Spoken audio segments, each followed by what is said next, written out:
how did the NFL let this happen? Seriously, how did the NFL allow the Eagles to end up with Saquon Barkley? And more importantly, how in the world did the New York Giants fumble the bag this bad? Letting your star player walk to a division rival because you had to pay Daniel Jones is absolutely wild, and it may just be one of the worst moves the Giants have ever made as a franchise. Saquon Barkley has been on a different level since joining the Eagles. A league best 1,500 yards, 11 touchdowns, averaging an insane 6 yards per carry, and over 125 yards a game. We need to give credit where credit is due, and he's put on an absolute clinic, running all over opposing defenses. I feel like we're just waiting for a career night to happen every time Saquon steps on the field, and the pairing of Barkley and Jalen Hurts was a genius move from GM Howie Roseman. I didn't know how much I loved the fit for the Eagles. In fact, if you remember in the offseason, I didn't even know that Saquon to the Eagles was a possibility. I was told that Barkley was a Texan and that the Eagles were just going to be stuck at good but not great. But man, oh man, I was wrong. This fit has been perfect. It gives Jalen Hurts another weapon to pair with A.J. Brown, and for Barkley, it opens up to more explosive plays.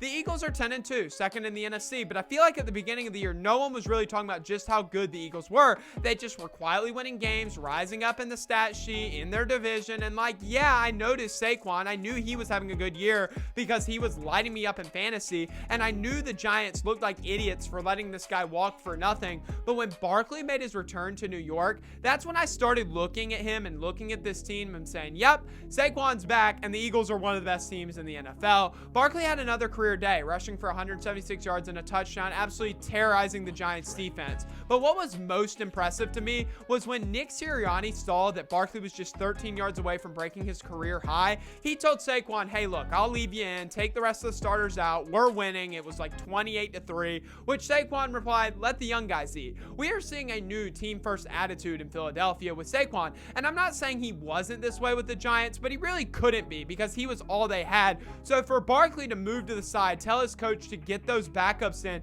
that's only going to help the Eagles as a team down the stretch. It wasn't long before Saquon would get his career day, and this was against the Los Angeles Rams in the massive 37-20 victory. Saquon put up a career high, 255 yards, 2 touchdowns on 26 carries. He was the Eagles offense, as Jalen Hurts only threw for 179 yards and a touchdown. The Rams had no answer, and since then, Barkley has only continued to play at this high level, most recently helping the Eagles win a huge one against the Baltimore Ravens and MVP hopeful Lamar Jackson 24-19. Barkley ran for 107 yards and a touchdown, and he's officially the best back in football right now, undisputed. And according to DraftKings, he's second in MVP odds with the possibility to be the first non-quarterback and first running back to win since Adrian Peterson did it back in 2012.